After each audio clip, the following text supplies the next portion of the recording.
Good morning, everyone, and welcome to our webinar, What is Juneteenth? My name is Tykeshia. I am a collective building innovator with Black Humboldt, and I work with the underserved populations. I'm honored to guide us through this meaningful hour of reflection, learning, and celebration. Before we begin, we pause to acknowledge that we gather today, virtually or physically, on lands originally cared for by Indigenous people, who continue to resist colonization and thrive in spite of it. Let us center Black and Indigenous liberation as intertwined struggles connected through generations of resilience and reclamation. Kelly started, and it looks like today. Whether this is your first Juneteenth conversation or your 100th, there's always something new to understand, to witness, and to do. Let's begin with the history. On June 19th, 2.5 years after the Emancipation Proclamation was signed, Union soldiers arrived in Galveston, Texas to inform the last group of enslaved Black people that they were free. Imagine the horror and injustice. 900 days of continued enslavement after legal emancipation. That day, June 19th, or Juneteenth, became a symbolic marker of Black freedom in the US, celebrated with music, food, storytelling, and remembrance. Juneteenth was kept alive by Black communities long before it was federally recognized in 2021. It is a people's holiday rooted in survival, love, and resistance. And today it asks each of us not only to celebrate, but to reckon, to repair, and to reimagine. Juneteenth is not just about the past. It's about what freedom means now. We live in a country where legacies of slavery still shape our systems. From mass incarceration to underfunded schools, from policing to redlining, from economic exclusion to erasure in education. Juneteenth is not just a historical event, it's a call to remember that freedom was delayed and that freedom is still denied in many forms. It is also a space for Black joy, for reclaiming rest, community, art, and land.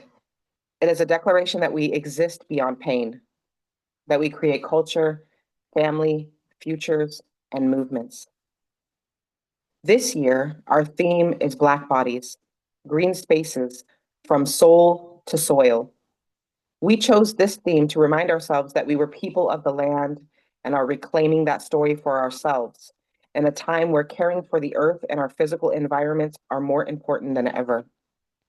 Our theme invites us each to ask, how am I carrying forward the legacy of those who came before me? And how am I helping shape a future where Black people are not just surviving, but thriving in relation to the land and environment? Now, it is my deep honor to welcome Dr. Melina Abdullah, professor, community organizer, and founding member of Black Lives Matter Los Angeles. Dr. Abdullah is a visionary leader in education. She's here to share a personal story that grounds Juneteenth in lived Black experience and liberation work today. Dr. Abdullah, thank you so much for being with us. Thank you for having me. Thank you for having me. And I appreciate that history and want to encourage us as Black people in this moment to get into our joy. Now, I'm one of the folks who often writes that Black joy is not a strategy, because Black joy is not a strategy, but Black joy is essential. And as a Black woman whose ancestry, my roots are in Beaumont, Texas, which is just up the road from Galveston, where Field Order Number 3 was issued by General Granger. Juneteenth is something that I've celebrated all my life, and we call it Jubilee, right? So we're supposed to be jubilant as Black people.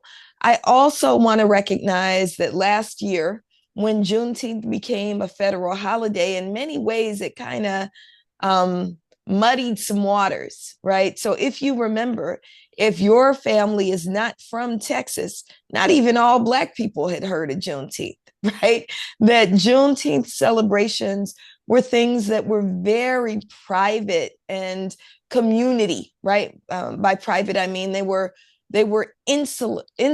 Is that the right word? Insular, right? So it was mostly Black Texans who were celebrating Juneteenth. We would gather in my grandfather's backyard and drink some red soda and eat some watermelon and have a good time, slam some bones, and it was a good time.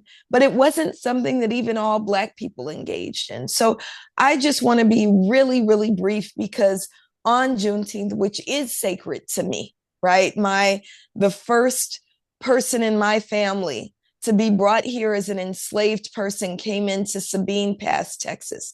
My great, great, great, great grandmother, Rachel, whose name I carry is my middle name. So it is a sacred holiday to me. She came in on that last shipment of illegally imported enslaved people.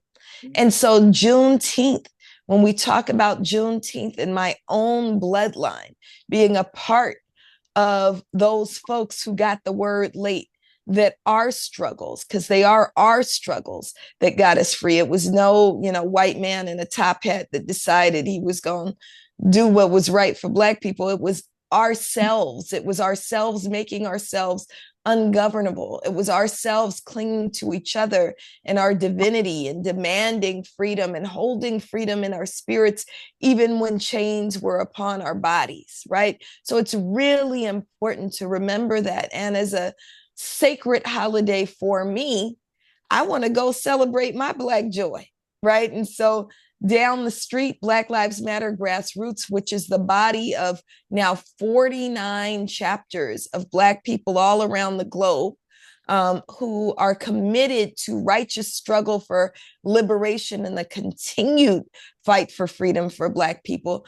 Black Lives Matter Grassroots is the body that I organize under, and we are having our celebration, which is Black people at the cookout, right? It's Black people at the cookout. It is time for some bone slamming, some line dancing, some good eating, some great music, some laughter and joy. And it is a Black space. Now, one of the things that I often share that makes people uncomfortable, but I think that there is discomfort is how we grow. If you think about when you work out, right? And occasionally I will work out, right?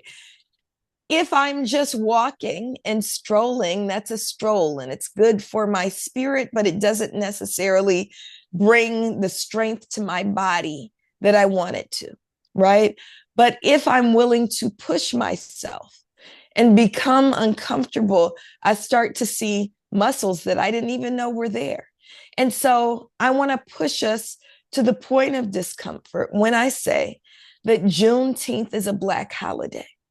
And I want you to also think about that logically, that Juneteenth is our day of Jubilee, as the day that we learned that chattel slavery had been beaten.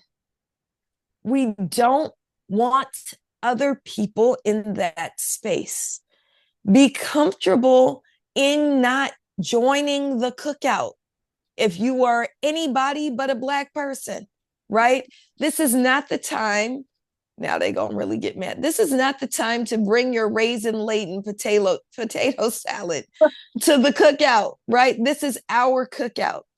And for us, there's so much as Black people that comes at us all of the time.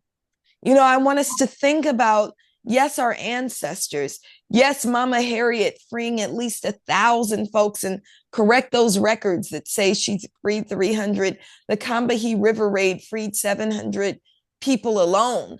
So at least 1,000 people were freed by the hands of Mama Harriet Tubman, right? I want you to think about the struggle that she carried and what it meant to separate from her own family, right? In order to win freedom for our people from the global or the larger Black family. I want you to think about that, but I also want you to think about the enduring struggle of ending policing, which is absolutely a vestige of chattel slavery. It hails from slave catching, which is an indisputable fact. No matter where you stand on the political spectrum, it just does. It just does come from slave catching. Prisons just do come from plantations. And so as we struggle to end those vestiges, as we struggle to end the economic system, capitalism, and people like to say predatory capitalism because it's more comfortable for people, but capitalism generally is just reliant on exploitation. You cannot have capitalism without racism, in the words of Minister Malcolm X. So the continued struggle for Black freedom is there, and it's constant. In the words of Angela Davis, freedom is a constant struggle. So I want us, and I want everybody else to understand the constancy of Black freedom struggle and the sacredness of Juneteenth in that context. That Juneteenth is a day where we say, today we restore ourselves. Today we look at each other and smile. Today we are gleeful. Today we love up on our children. Today we honor our grandmas. Today we eat good food. And today we, as descendants of those who people dared to put in chains and who dared to struggle for our own freedom and win. Today, we need to be left alone. Today, we want to just be with each other. And when you come into the space, if you are not one of us, it is re-traumatizing. You are often the descendants of our enslavers. And, there's a lot of healing work to do, but we don't want to have to do that work today. And so what that means is today is a day for Jubilee for Black people. And if you are a non-Black person of color, we love you. And we pledge our solidarity, especially in these moments when the colonizer and oppressor who has dared to cause harm to all of us wants to extend family separation by deporting people whose land this is, right? We pledge our solidarity with you. We will fight for you. We pledge to do work with you. We understand that we share a common oppressor, and we want you to be reciprocal today in that struggle. We want you to confront anti-Blackness at your own dinner tables. We want you to never, ever, ever, ever use the N-word. I don't care how cool you think you are with us. You don't get to say it. We want you to remember that Black grandma in the closet that is written about and that there's films about, that is the African ancestry that is in your bloodline that demands that you do righteous work to make Black people free. Because when Black people are free, everybody gets free. So if you are a non-Black person of color, we want you to make this a day of solidarity by doing your own work in your own community, If you are white, now I feel like some of y'all, right? I got lots of white friends, right? If you are white, this is not to say that we don't love you. This is to say, if you love us, give us our space. Back up. Don't ask to come. You don't need to be at this cookout. If you want to do something for Juneteenth, and I believe you should, it is your day to pay reparations. And I know you go, and how do I make reparations? I'm just an individual. Look, we need you to struggle for real reparations. Real reparations comes with a check. Black Humboldt knows that there was some foolishness, some shenanigans that went on in the state of California that blocked real reparations or the move towards real reparations in the state of California. And we're working nationally for real reparations that only come with a check. Billions of dollars have been stolen from Black people Our labor built this country. I know the signs as we do the anti-ICE protests, and we should be there, say immigrant labor built this country. Immigrant labor fuels a lot of the industries now. And my ancestors, your ancestors, Black ancestors, and when I say you, I'm talking about Black Humboldt, right? Your ancestors built this country. We are the ones who built entire industries, from agriculture, even the agriculture in California, to banking. Why do you think these banks have stagecoaches as their symbols, as their whatever it's called, right? We built the insurance industry, the original insurance industry. If you think about why State Farm is called State Farm, why Farmers is called Farmers, it's because they were issuing policies to enslavers to ensure them that we would not get free. So, white folks, we need you to work on those policies to pass real reparations that comes with a check, to return the stolen goods that you benefit from to my people. It also looks like this, that you need to pay reparations. And I know you going, who, me? Yes, you. I don't care if my grandfather migrated here from Italy. I don't care. You still benefit from chattel slavery.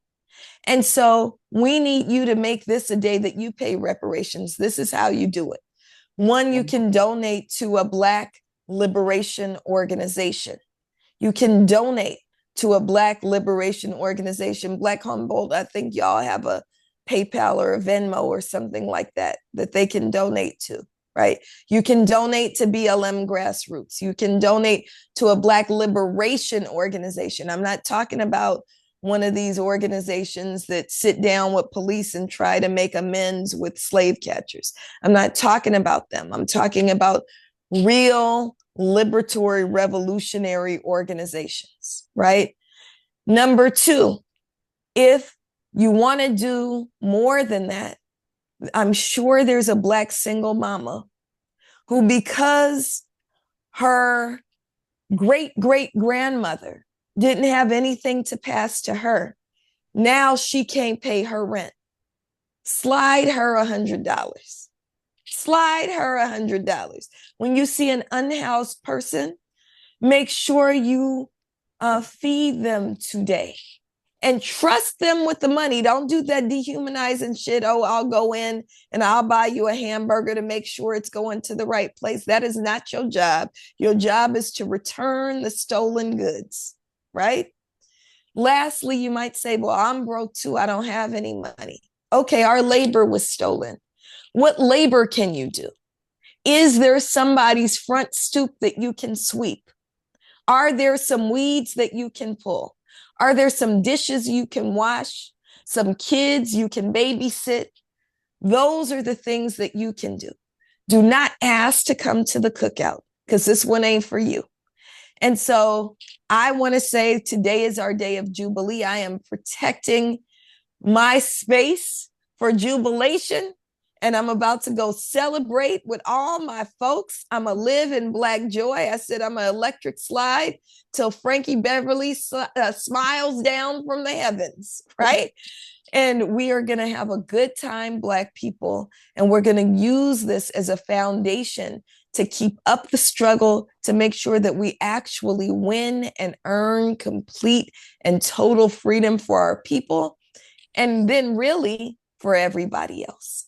So that's what I got for you. Thank you, Dr. Abdullah, for that powerful offering. As we close, let's carry this question with us. What does freedom mean to me today? Juneteenth reminds us that freedom delayed is freedom denied, and that our work is to close the gap between what was promised and what is lived. Here are some of the ways that you can honor Juneteenth, not just in celebration, but in action. Support Black-led organizations and mutual aid networks. Uplift Black artists, scholars, and healers. Engage in conversations about reparations. Teach real Black history in your homes, in your schools, and in your spaces. Rest, rejoice, and reconnect. Thank you for sharing with, thank you, everyone. We'll be hosting a free barbecue today from 3 to 7 at Jefferson Community Center. This will be fun for all the ages, local artists, performances, free soul food. DJ L Boogie will be on deck. We will have some 21 plus fun at Richard Scope for karaoke.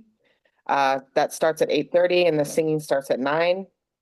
Tomorrow, we will be hosting a similar session on the theme of Black joy as a tool for resistance. Hopefully, you've all registered already.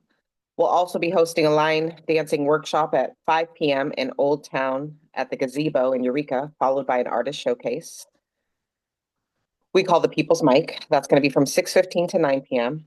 Also hoping you can join us for the Juneteenth Day Festival taking place at Halverson Park, 12 to 9, Saturday, June 21st. If you have any questions or need any info, please just check us out at blackhumboldt.com/Juneteenth celebration. I want to say thank you for everyone being with us today. May we remember that Juneteenth is not about freedom. It's about the fight for it, the feeling of it, and the future it demands. Happy Juneteenth, and may we carry its spirit forward every day. Peace, power, and joy to you all.